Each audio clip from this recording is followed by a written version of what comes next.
If you like the Young Turks podcast, I think you'll love a lot of the podcasts on the TYT network. Old School, it's one of my favorites, one of the favorites for a lot of the listeners. Please check that out, subscribe, share it. That makes a big difference, and give it a 5-star rating. Thank you. Oh, hi there. Welcome to TYT. I'm Anna Kasparian. Jake is out, but thankfully we have an awesome panel. Jayar Jackson is in, and so is Adrienne Lawrence. What's up, guys? Hello. Jake will be back tomorrow, but in the meantime, we're gonna have this awesome panel in hour 1, and in hour 2, we're gonna switch things up. In fact, our senior producer, Brett Ehrlich, will be joining in on the panel in hour 2. So it's gonna be a great show, there's no doubt about it. And we're going to get into some policy today. We're going to talk about the tax filings of certain Democratic candidates for the 2020 election. And later we're gonna get to my absolute favorite story that no one's paying attention to, how the Justice Department is trying to change the interpretation of the emoluments clause in order to protect Trump from foreign financial contributions. I'll give you the details into that and more later, but we're gonna start off with some fun at the top of the hour, okay? But before we do so, I'm gonna plug something that I'm doing. So Michael Brooks is awesome. I love his show. We're good friends, and he's gonna be in Los Angeles to do a live show. And I'm really lucky in being part of it. He asked me to be part of it, and if you are a member, you're actually gonna get an opportunity to win a free ticket. So again, this is the Michael Brooks show. He does a lot of really great in-depth analysis on international news, I think better than anyone I've seen in progressive media, to be quite honest with you. And again, this is gonna be in Los Angeles. It's the Michael Brooks show live in LA. It's gonna be at Bootleg Theater. And again, if you are a member, an activist member specifically, check your inbox because it'll give you instructions on how you can sign up to try to get a free ticket to this event. All right. Wow. It's gonna be fun. On April 20th. Yeah, I know. I didn't say anything. I'm gonna have to wait until after the live show to partake in 420 festivities. But anyway, all right, with that said, let's move on to some fun stuff. Yesterday, reports indicated that Devin Nunes was planning on suing McClatchy Group, which is a news umbrella under which a number of news outlets fall under, including the Sacramento Bee. Now, Nunes believes that the Sacramento Bee has defamed him, even though there's really no evidence of him being defamed. And so he's going after McClatchy Group, and he's going after Liz Mayer, who is a GOP operative, who he believes has somehow colluded with journalists over at McClatchy Group to put out defamatory content about him. Now, we talked about that in great detail yesterday. Please check out that video if you missed it. But I'm happy to report today that a right-winger actually agrees with us in saying that this entire lawsuit is laughable. So this is an op-ed written in the Washington Times. This is a right-wing outlet, okay? And the writer here is Quinn Hillier. And Quinn writes, the defamation lawsuit filed last month by Representative Devin Nunes was sketchy at best, but the one he filed yesterday is nonsense on a pogo stick. That's it. Nice. That's all I wanted to say about that. I just love it. Yes, I maybe the unpopular opinion, but I'm pretty excited about this lawsuit to a certain extent because this is how a lot of our laws get shaped. You have someone who's angry and who has the money and the time to go do this and push this through the court system. And the old standard kind of set for public figures in defamation cases, it's what, about 50 years old or something? Sullivan, New York Times. So if this guy is gonna go the distance and he can get that changed in some way that takes account into modern day, actual media, hey, let him do it. It's his money. Yeah, I mean, definitely. And I actually love this story. I mean, I love the fact that he's filing these lawsuits because it's drawing attention to the very content that he doesn't want people paying attention to. It's usually referred to as the Streisand effect, but and some of the producers here have argued that maybe we need to rebrand it as the Nunes effect, because now everyone knows about the Devin Nunes cow Twitter account. And now everybody also knows about this article that was published in the Sacramento Bee, which really didn't have much to do with Devin Nunes. The article was about a company that Nunes had invested in, and apparently they had some sort of charitable event. And at the event, there was allegedly some criminal activity, including sex workers and cocaine and all that. And the only thing that, only part of the article that mentioned Nunes was that he was an investor in this company, but it didn't say that he was part of this charitable event. It didn't say that he did anything wrong. And by the way, you have a legal background. So I know that defamation lawsuits filed by a public figure are among the most difficult lawsuits to win, correct? That's absolutely correct. And it takes a lot to go, kind of go the distance and to show that the entity acted with malice and intentionally was trying to smear your name or knew that it was false. And so he has an uphill battle, but also, again, if they can change the standard out there to essentially make the media a little bit more accountable, because as Anna pointed out, this story actually really had nothing much to do with Nunes at all. So they were kind of using his name as a buzzword. So even if we really don't care too much about Nunes, if he can run this up the courts and get the courts to say, you know what, just don't do this for anybody, then it could actually be pretty beneficial. By the way, quick correction. I'm sorry, Jayar. It was not the Sacramento Bee, it was the Fresno Bee that published the article in question. I apologize for that, I mixed them up. Northern California. Hey, I'm from Sacramento, watching. It matters. I mean, and you don't want your paper to be defamed like this. So because also, coupled with his previous lawsuits where he's going after particular people, you mentioned Devin Nunes' cow, the Twitter account. So this one would be going after media organizations. So in the other case, because when he brought up the Twitter accounts, and you were one of the first people who said it, Anna, oh my God, you mean someone on Twitter said something bad about you, incorrect, mean, put your face on a meme or on a GIF. So those types of things happen.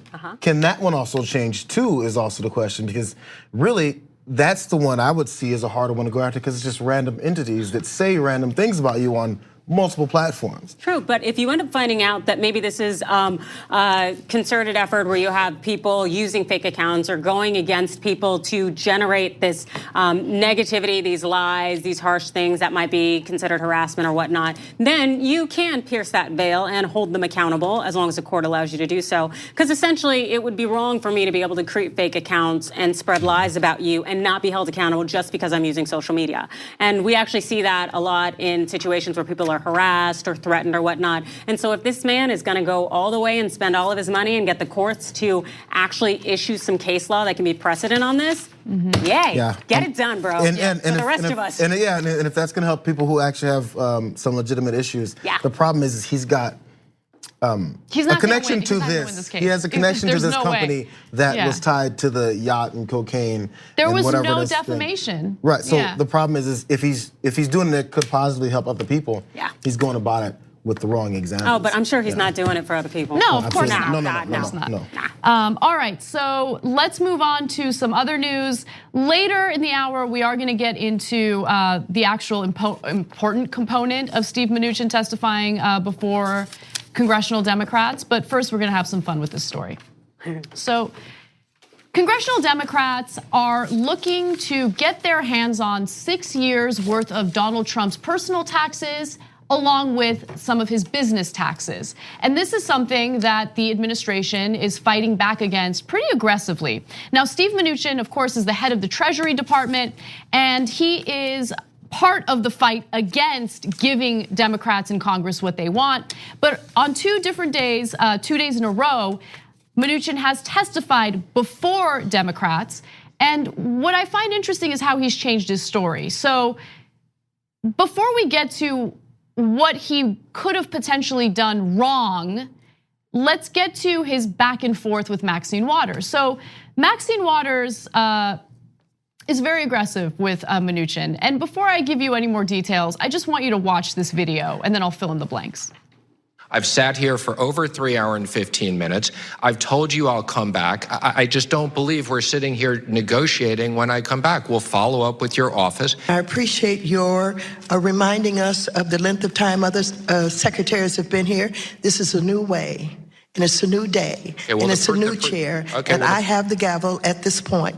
If you wish to leave, you may. Can you clarify that for me? Yes, clarify is this. So if you wish to leave, you may. Okay, so we're dismissed, is that correct? If you wish to leave, you may leave.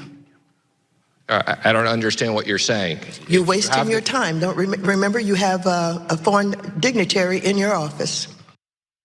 The way she looked away he clearly didn't have a black mama, because you would have known what that meant. You get to know every look. Woo! You listen to the words and you read the looks. As you talk about the black mother, auntie, any of that. You're gonna get it, so you know what you're trying to say. And I think he sensed it. He goes, wait a second, I'm being set up here. Yeah, I don't think I should get up. He was like, okay. It felt what does like that mean? It felt like watching a little kid who just got in trouble and he doesn't know how to proceed, right? So if you think that was the end of the interaction, you'd be wrong, because there's more. I would just say that the previous when the Republicans, they did not treat the Secretary of the Treasury this way. So if this is the way you want to treat me, then I'll rethink whether I voluntarily come back here to testify, which I've offered to do. And as I have said, if you wish to leave, you may. If you'd wish to keep me here so that I don't have my important meeting and continue to grill me, then we can do that. I will cancel my meeting and I will not be back here. I will be very clear if that's the way you'd like to have this relationship. Thank you. The gentleman, the secretary, has agreed to stay to hear all of the rest of the members. Okay, please so just cancel your meeting and respect our time.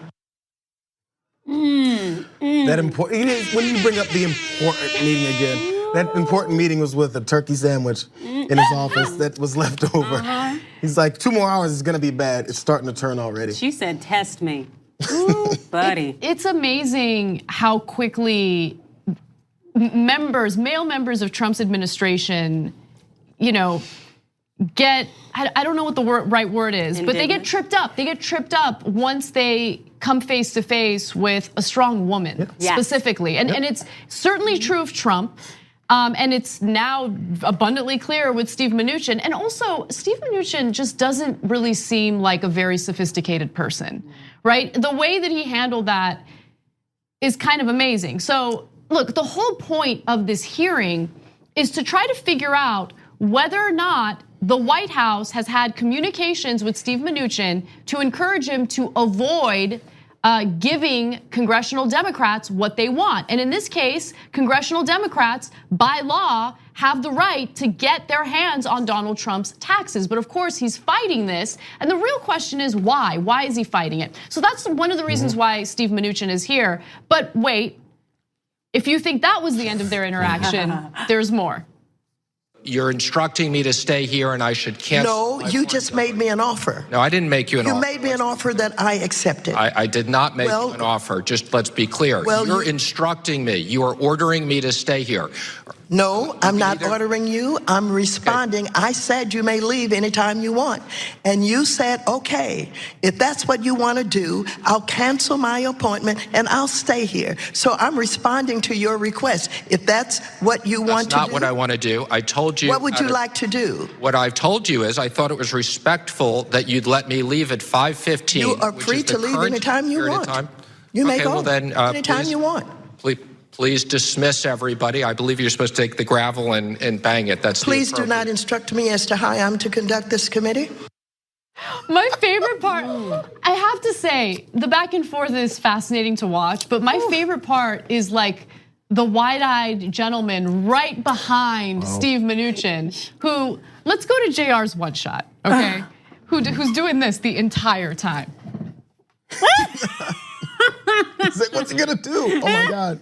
like he looks like a lost puppy. That was amazing. Who's like terrified about the whole thing. Because staff members and anyone who's testifying, congressmen, senators, they prepare when they come into hearings, right? Yeah. And a lot of times their staff helps them prepare. Little known fact. But so whoever this guy was, they're like, we didn't prepare for this. Oh, I actually think it might have been his security guard, Secret Service, who was like, oh my God, he's about to get his ass beat. Like, do we need to get the gun? Because she's about to step down and just snatch his soul out. So the preparation was to stall and avoid for long enough. They do it when they go on CNN, Fox News, MSNBC, doesn't matter. When politicians go on to speak, they try to stall for long enough, so eventually they go, okay, we're out of time, I guess you get to go. He's like, I've been here for 3 hours and I've been stalling for this long. I've run out of things to BS you about. Can I go now? Because I'm gonna have to start telling the truth pretty soon. And so now she kept him there. She goes, well, you can do what you'd like. It's like, okay, in middle school, if you wanna go to the bathroom, there's a certain amount of times, at least in my school, when I was a kid, you could go. Eventually the teacher's like, I'm tired of you going to the bathroom, do you really have to go? And then a kid will ask, can I go? And he goes, you can leave, but it may not be excused. But you can get up and go out in the hall all you want. And he's like, Might find yourself in detention. Yes, so he's like, he saw the rules happening there and he's like, how do I get out of this? Then he got mad. And again, as you mentioned, it goes with the thought that we're smarter than this woman. She's beneath me. Yes, that's I'm right. gonna go and just keep talking, tell her how much smarter I am than her. And then when he found himself in that hole, he didn't know what to do because he didn't prepare for an intelligent person to speak back to him. That's such a great point. I think, and this is true of a lot of males, regardless of political ideology, especially in like a power-crazed field like politics, right? Where they usually underestimate people who historically have been silenced or censored or haven't been given a seat at the table. In this case, it happens to be a very strong woman. And so if you show up underprepared and you think, oh, I got this isn't gonna be a big deal, well, you're probably gonna be surprised. And I think that is what happened with Mnuchin, and he got tripped up and he didn't know how to proceed. And also, he did switch his story from day 1 to day 2. So this is the second day that he has testified before the House Appropriations Committee, subcommittee.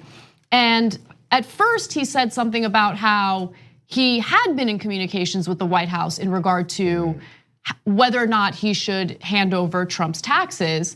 And then today he kind of changed his story a little bit and made it seem like, oh, no, I wasn't asking for permission or anything like that. So he's not supposed to do that. The Treasury Secretary is not supposed to be Donald Trump's personal lawyer.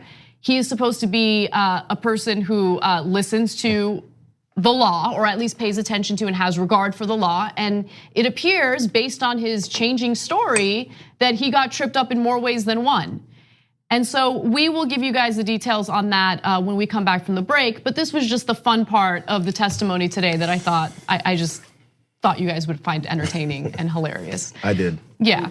So let's do that. Let's take a quick break. When we come back, we will give you more details on what this hearing was all about, and some more insight into this whole debate regarding Donald Trump's taxes. We need to talk about a relatively new show called the Republic, or UNFTR. As a Young Turks fan, you already know that the government, the media, and corporations are constantly peddling lies that serve the interests of the rich and powerful. But now there's a podcast dedicated to unraveling those lies, debunking the conventional wisdom. In each episode of the Republic, or UNFTR, the host delves into a different historical episode or topic that's generally misunderstood or purposely obfuscated by the so-called powers that be, featuring in-depth research, razor-sharp commentary, and just the right amount of vulgarity. The UNFTR podcast takes a sledgehammer to what you thought you knew about some of the nation's most sacred historical cows. But don't just take my word for it. The New York Times described UNFTR as consistently compelling and educational, aiming to challenge conventional wisdom and upend the historical narratives that were taught in school. For as the great philosopher Yoda once put it, you must unlearn what you have learned.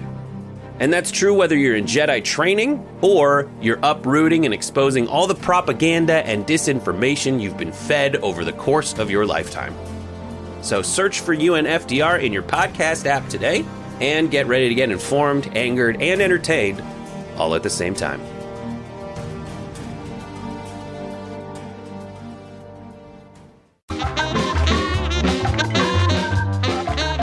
Welcome back to TYT. I want to read a few member comments for you guys. Terry writes in and says, it's been a wonderful birthday. Now I get to watch TYT while eating my favorite cake. Terry, you need to let us know what kind of cake you're eating. Yeah. Like, what is your favorite cake? We all want to know. And we'll judge you accordingly. Yeah. I mean, I don't think there's a cake that I don't like, but I'm just curious. Is it chocolate cake? Is it chocolate peanut butter cake? Anyway, happy birthday, Terry. Okay. Have you had chocolate peanut butter cake? You do love you some cake. I never would have gone there. I'm Reese's cake. I respect that. Sweet tooth is probably my biggest flaw, I guess. because you shouldn't eat so much sugar. Anyway, especially when you have really bad insomnia that keeps you up. Maybe sugar is not a good idea. We have a YouTube super chat, and it's from Greedy, and he or she writes in, I've been wondering how the not stupid people around Trump are going to protect from the emoluments clause. I'm tired of the elite skirting laws. Yeah, man. I know. I'm going to give you guys that story in hour 2. It's a fantastic story. I think The Guardian broke it, but it's not getting much attention. So I'm glad you guys are interested in it, and we will talk about it later. Back to the member comments. Pork Chop Express says, according to Fox News, Mnuchin owned Maxine Waters. Oh.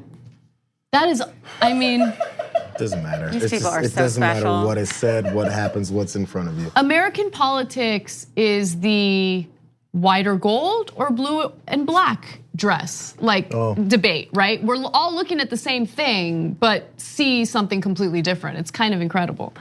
All right, some other stuff to tell you guys about.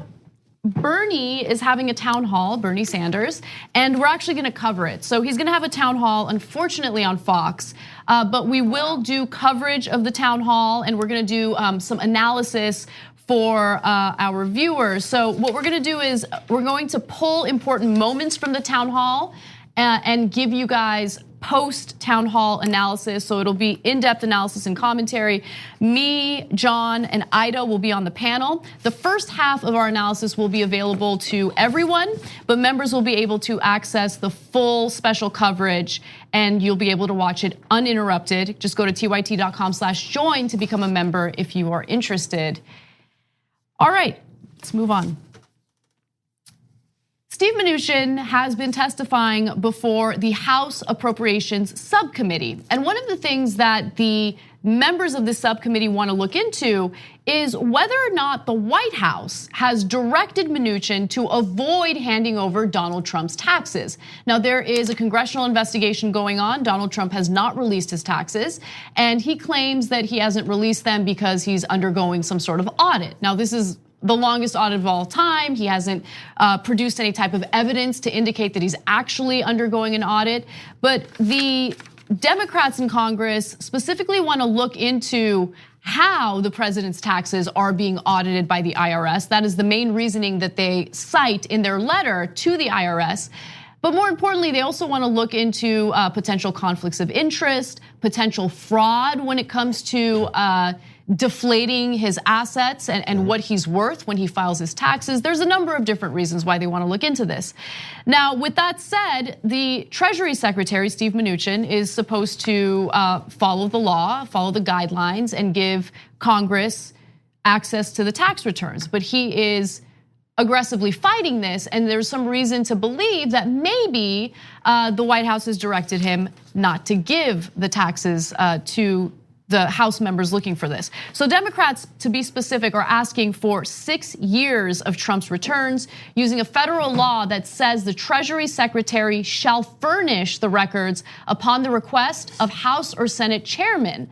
The process is designed to be walled off from White House interference. So that's really the heart of the issue here. This is what congressional Democrats want to figure out. Is Steve Mnuchin being told by Donald Trump and the rest of his lackeys to avoid complying with this law? Now let's hear from Steve Mnuchin over the Trump taxes today.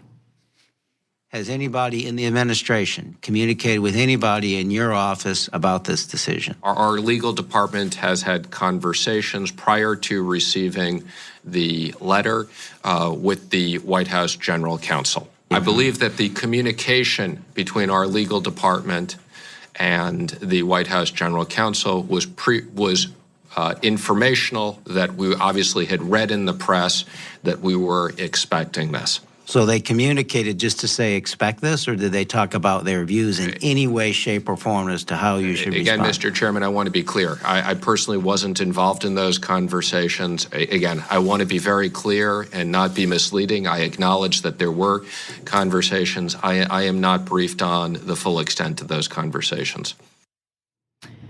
So his story is a little different today. based on what he had said yesterday. Yesterday, he seemed to make it somewhat clear that there was some direction coming from the White House, and today he's denying that. Perhaps he realized what the law was.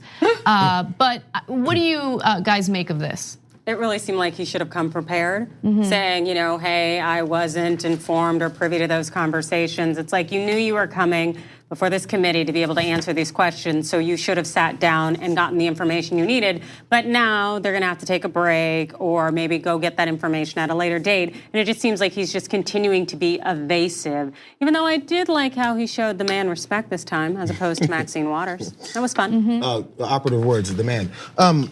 So remember when Trump visited the border and he talked to the border agents and he somehow walked in front of cameras and said, yeah, I just told them to ignore the law and then to turn away asylum seekers.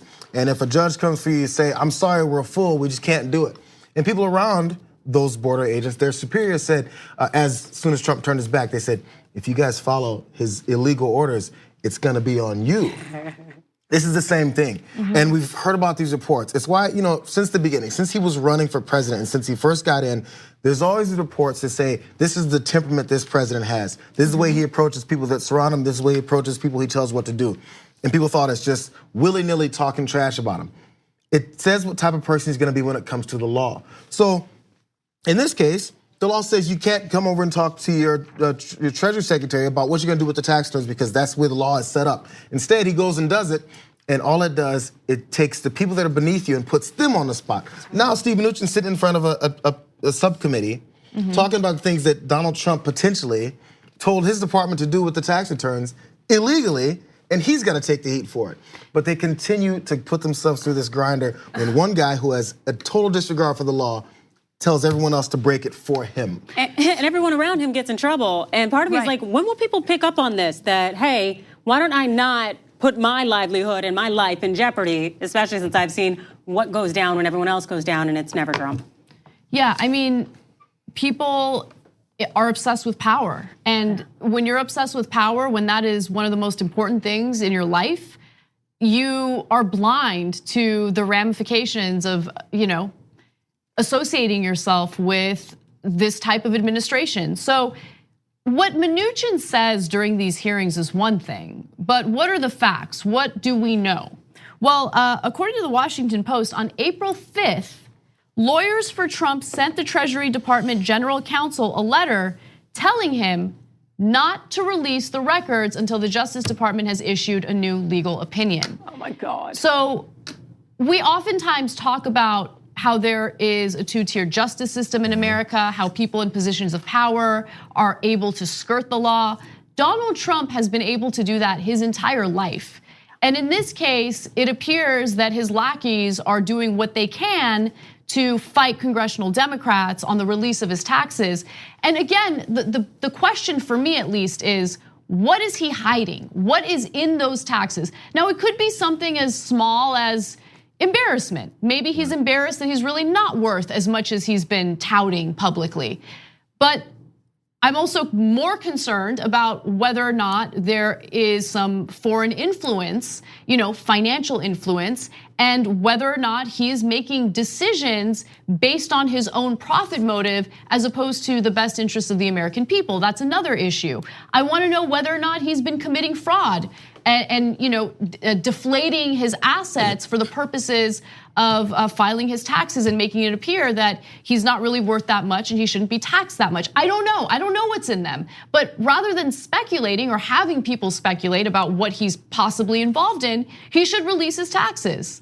And maybe I missed this, but in terms of, because we file state and federal, have any of the states he's filed with been willing to release the taxes? Especially New York, since they're already going after him in so many regards, I would like to think that they could find a legally valid reason to essentially release or go after him for his taxes, and then we get to see how that money is computed, and then we could kind of speculate as to how the federal taxes will be treated. That's a really great question. It is. I don't know. There hasn't really been much reporting on that. There was some of the lawmakers in New York were trying to set up a safeguard in case the federal level their attempts failed to get taxes. They're trying to set, but they need to put an amendment to some of their laws to find a way to get those tax returns in that state. And that's just the beginning of it. I'm not sure the degree to which they need to change it, but New York, as you said, you probably mentioned New York's probably the first one that would make some moves on that.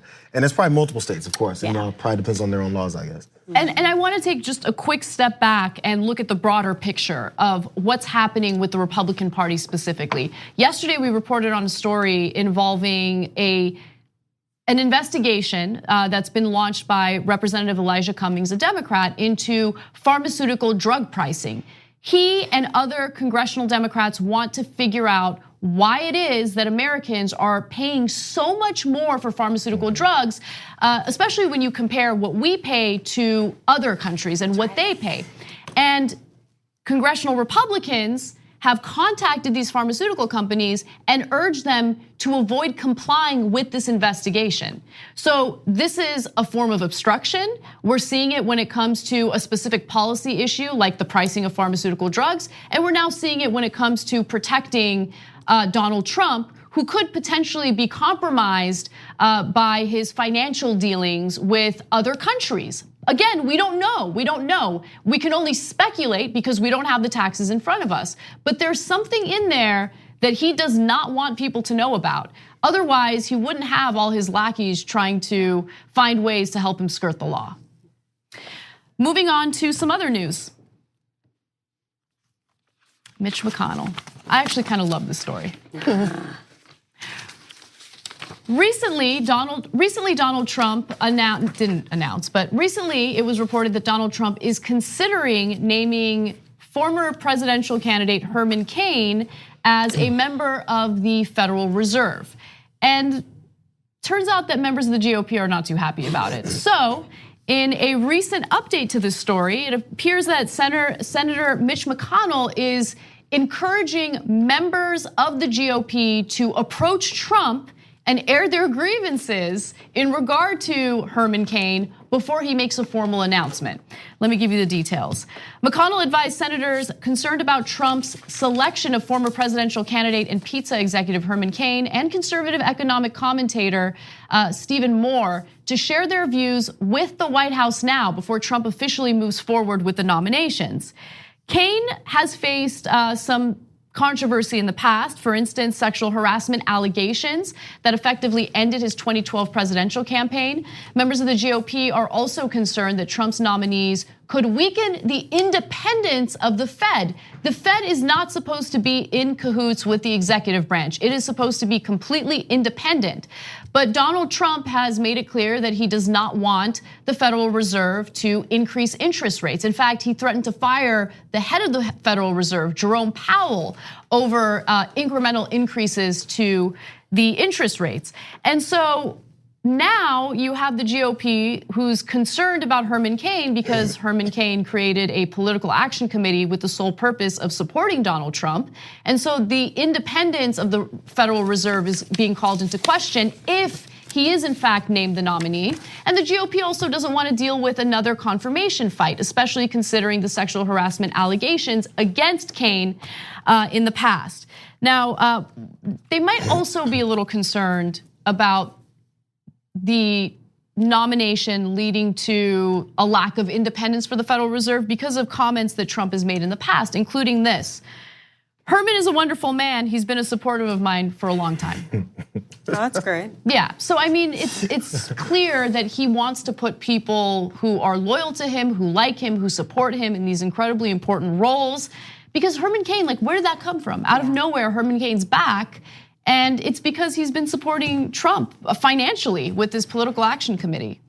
Yeah, and I love how everyone's kind of like, oh, you know what, go tell Trump that this isn't a good idea. It's just, it's very not adults-like or political in any way. And, you know, I really do want to know, what do they really know about Cain that could be so threatening? I do realize we're very different from where we were in 2012 when the sexual harassment allegations kind of really came out for his presidential campaign.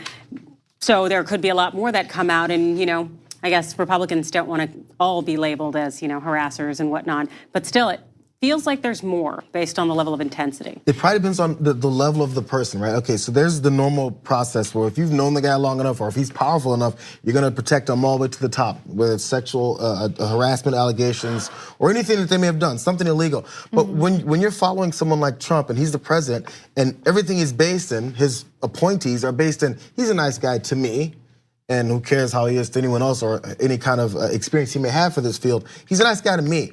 You have to follow that lead. We're getting a case study in how bad leadership destroys everything else. Now they have to act like children, because if you act like an adult to a child who's in charge, that doesn't make any sense. So now he's like, okay, we gotta send this click.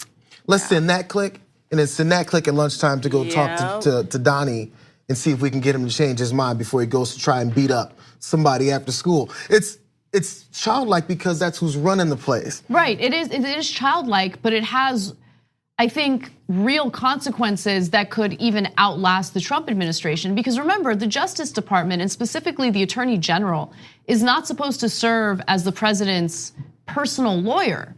And with William Barr and the way that he's been handling this whole Mueller investigation situation, it's been clear that he is doing Donald Trump's bidding, right? So regardless of what you think about the Mueller investigation, just separate that for a second and think about how Trump has successfully transformed the role of the Attorney General as a person who is not independent, but as a person who looks out for the best interests of the president as opposed to the rule of law or the best interests of the American people. So this is a tried and true tactic of Trump. He's been successful at it already, and it appears that he's trying to do the same thing with the Federal Reserve. And that is something that should scare everyone, because the Federal Reserve shouldn't be making decisions based on the desires of someone who's gone bankrupt 6 times. Now, if you think about the approach that Republicans have with stopping Trump from doing things, it seems that they can do something this time. They're sending people to go talk to Trump to take him out of this decision. When he does anything else, people go, man, they're really silent. It's not that they're stupid, it's not that they don't read, it's not that they don't pay attention. It's they don't feel they need to do anything. This is serious enough for them to do something about, which means they can always do something. They just choose not to. Real quick, of the senators who appear to be against the nomination of Herman Cain, we have Mitt Romney, who said this: I don't think Herman Cain would be confirmed by the Senate, and I think the president would be wise to nominate someone who is less partisan and more experienced in the world of economics. I would anticipate voting no if he were nominated. Also, you have Senator Pat Roberts, who had some strong words. He says, when you first meet Herman Cain, he's very impressive, but whether he's qualified to be on the Fed, I just don't know. I take that back. Those aren't strong words, but it's unlike for them. It's unlike Republican lawmakers to come out with statements like that. Usually they're very tribal and very supportive of anyone who identifies with their party. And also Senators Lisa Murkowski and Cory Gardner of Colorado also said that they would vote against a Cain nomination. Cory Gardner was asked by a reporter, and his answer was just no. I love how much effort they're putting into someone not messing up their money. They're just like, no, we can't do this. Of course. We can't do this. This is when we got to draw the line. That's a great point. That's a great because it's gonna mess up with my money. We got to take a break. When we come back, we have more news for you, including Gary Cohn, Trump's former economic advisor, arguing in favor of keeping Social Security intact. I'll give you the details on that and more. At TYT, we frequently talk about all the ways that big tech companies are taking control of our online lives, constantly monitoring us and storing and selling our data. But that doesn't mean we have to let them. It's possible to stay anonymous online and hide your data from the prying eyes of big tech. And one of the best ways is with ExpressVPN. ExpressVPN hides your IP address, making your active ID more difficult to trace and sell to advertisers. ExpressVPN also encrypts 100% of your network data to protect you from eavesdroppers and cyber criminals. And it's also also easy to install. A single mouse click protects all your devices. But listen, guys, this is important. ExpressVPN is rated #1 by CNET and Wired Magazine. So take back control of your life online and secure your data with a top VPN solution available, ExpressVPN. And if you go to expressvpn.com/TYT, you can get 3 extra months for free with this exclusive link just for TYT fans. That's expressvpn.com/TYT. Check it out today. We hope you're enjoying this free clip from the Young Turks. If you want to get the whole show and more exclusive content while supporting independent media, become a member at tyt.com/join today. In the meantime, enjoy this free segment.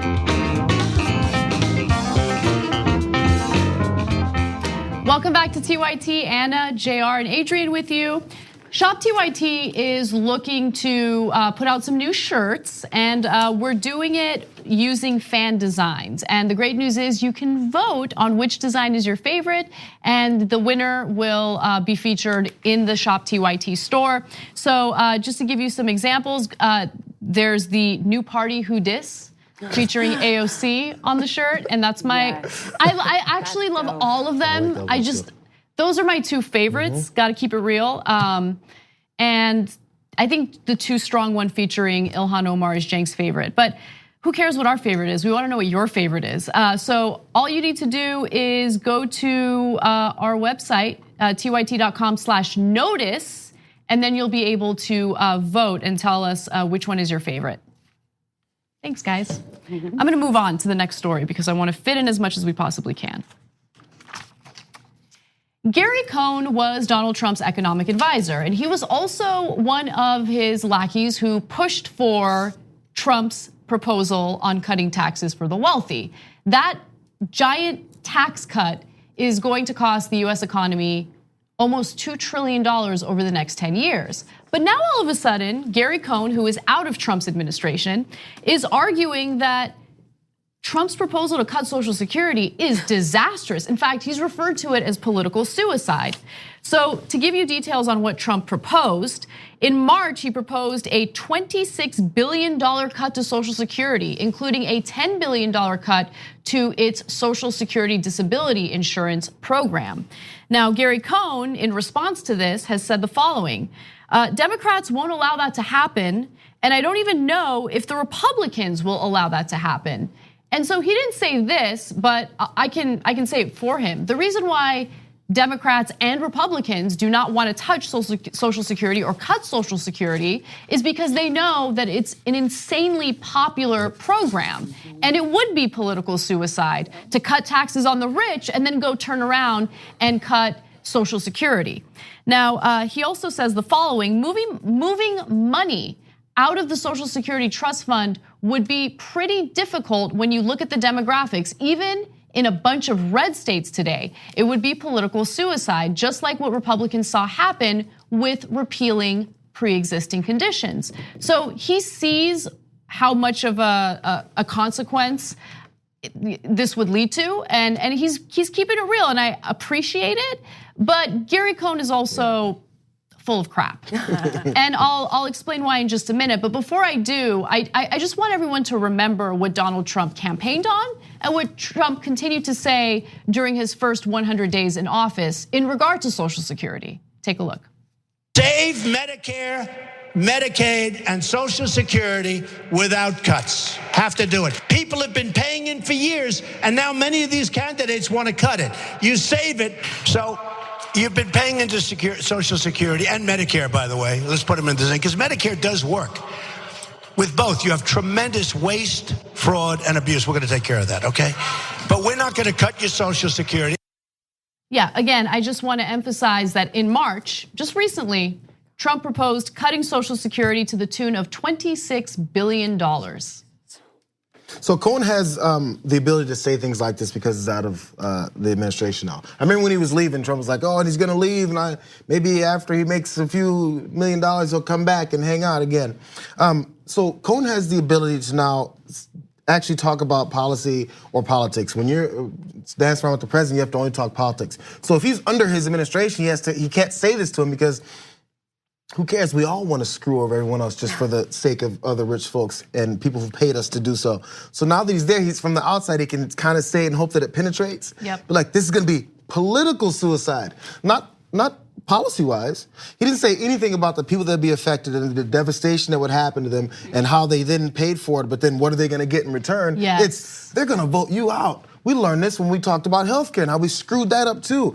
They still don't give a damn about the people that are being affected by this. He goes, you don't wanna do this, not because it's a bad idea, you don't wanna do this because you're gonna get voted out. That's such a, yes, that is such a good point. It's not out of concern for the very people who paid into this system and would get screwed under what someone like Donald Trump wants to do.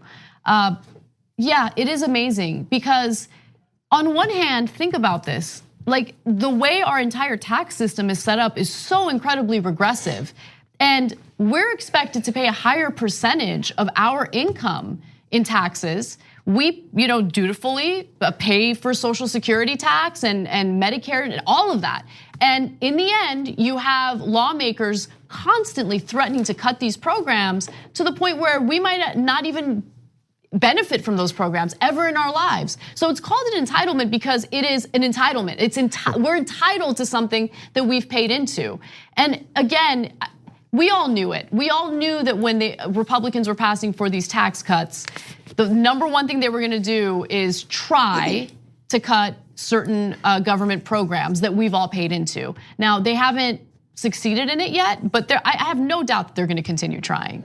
And the thing is, they are so focused on themselves and how to increase their own wealth that they don't realize how much we sustain that we are the underpinning of our entire structure. And so if they continue to put us in positions where we can't afford insulin or basic medical care or all of these just kind of fundamental things, then we're not gonna be able to support them. They're essentially sweeping the leg and they don't even realize it or they don't care.